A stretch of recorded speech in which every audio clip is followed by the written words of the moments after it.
Jobs లేవు. నేను ప్రాంక్‌గా చెప్తున్నాను. ఏదో భయపెట్టడానికని చెప్పట్లేదు.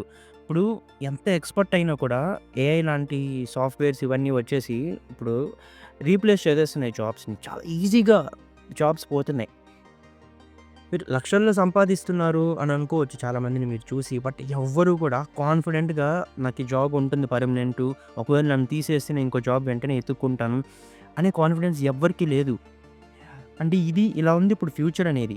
ఏది కూడా మీరనొచ్చు, నాకు జాబ్ వద్దు నేను బిజినెస్ పెట్టుకుంటాను. ఏం తెలుసు మీకు బిజినెస్ పెట్టడానికి? మీ బిజినెస్ సర్వైవ్ అవుద్దనుకుంటున్నారా? ఈవెన్ కిరాణా కొట్టు పెట్టుకోవాలన్నా కూడా ఈ రోజుల్లో జరగదు. ఇప్పుడు ఈ క్విక్ కామర్స్ లాంటివి వచ్చేసాయి. ఎవరు కూడా కిరాణా కొట్టుకెళ్ళి కొనట్లేదు. ఇంట్లో కూర్చొని ఆర్డర్ చేస్తున్నారు. ఇప్పుడు సిటీస్‌లో అలాగే జరుగుతుంది. టౌన్స్‌లో, విలేజెస్‌లో కూడా రావచ్చు మేబీ ఇది. ఏది అనేది సెట్ అయింది. ఓకే. నేను ఇలా చేస్తాను ఫ్యూచర్‌లో లేకపోతే నేను ఇలా చేయాలనుకుంటున్నాను అని అనుకోవడానికి ఛాన్సే లేదు. ఎందుకంటే ప్రతి ఒక్కటి ఒక అన్‌సర్టెనిటీ అనేది వచ్చేసింది. ఇప్పుడు మీరు ఒకవేళ స్టూడెంట్ అయితే మెయిన్‌గా ఇప్పుడు 15-20 ఆర్ 25 లోపలుంటే ఇది ఇంకా సీరియస్ మీకు. చాలా వరకు నేను చూసినాను ట్విట్టర్‌లో ఫ్యాన్ వార్స్ చేసుకుంటూ ఉంటారు. ఎలా అంటే ఎంత వరస్ట్ ఉందంటే ఎక్స్ ఓపెన్ చేసి బై మిస్టేక్ కానీ అలాంటి పోస్ట్ ఏదైనా ఒకటి చూసామనుకోండి ఇంకా అవే వస్తాయి ఆబ్వియస్‌లీ.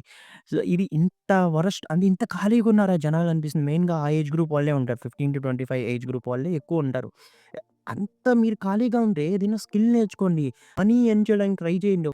ఇలాగే ఉంటాం మేము అని చెప్పడానికి కూడా లేదు. ఎందుకంటే నేను ఎంతో మందిని చూసాను. నా ఏజ్ గ్రూప్‌లో ఇప్పుడు నాతో పాటు చదివిన వాళ్ళు, నాతో పాటు నాకు తెలిసిన వాళ్ళు చాలామంది ఇలానే ఉండి ఇప్పుడు ఇబ్బంది పడుతున్నారు. నేను ఏం చేయాలి నాకేం తెలియట్లేదు. డైలమాలో ఉన్నాను. జాబ్ సెట్ అవ్వట్లేదు. బిజినెస్ సెట్ అవ్వట్లేదు. ఇనే డైలమాలో చాలామందున్నారు. ఇప్పటికి 6, 7 ఇయర్స్ ట్రై చేసినా కూడా అంటే జాబ్ లేని వాళ్ళు ఇంకా కూడా ఉన్నారు. అంత ట్రై చేసి. ఇంకా అసలు రావట్లేదు. ఇంత గ్యాప్ వచ్చేస్తే. ఇంకా బిజినెస్ పెట్టుకొని స్ట్రగుల్ అవుతున్న వాళ్ళు ఉన్నారు. సో, ఏది కూడా సెట్ అయిందిగా లేదు. బట్ ఇలాంటప్పుడు మనం మన టైంని ఇంత వేస్ట్ చేసుకోవడం ఎంత న్యాయం? మీకు జాబ్ రావట్లేదు. చాలా కష్టంగా ఉంది. ఏమన్నా ఈ పాసివ్ ఇన్‌కమ్ ఏమన్నా మనీ గురించి మాట్లాడితే నచ్చదు. ఇప్పుడు బయట కంట్రీస్‌లో యూఎస్‌లో ఈవెన్ ఆఫీస్ కాల్స్‌లో కూడా వాళ్ళ పాసివ్ ఇన్‌కమ్ సోర్సెస్ గురించి, పార్ట్ టైమ్ జాబ్స్ వాళ్ళు చేసే వాటి గురించి మాట్లాడతారు.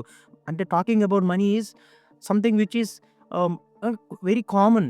బట్ మన ఇండియాలో అరే! మనీ గురించి మాట్లాడం. అరే! అది ఇంకెవడో గ్యాంబ్లింగో, ట్రేడింగ్ ఇలాంటివి ఏమన్నా చెప్పారనుకోండి వెళ్ళిపోతారు. కష్టపడండో లేకపోతే మీ స్కిల్ యూజ్ చేసి ఇలా సంపాదించండి. ఫ్రీలాన్స్ చేయండి అంటే నాకేం స్కిల్ రాదంటారు. స్కిల్ రాకపోతే నేర్చుకోవాలి కదా నువ్వు. హ్మ్. ఏమీ స్కిల్ రాదు. ఆ! కాలేజ్‌లో జస్టు 4 ఇయర్స్ టైమ్ పాస్ చేసేస్తాం.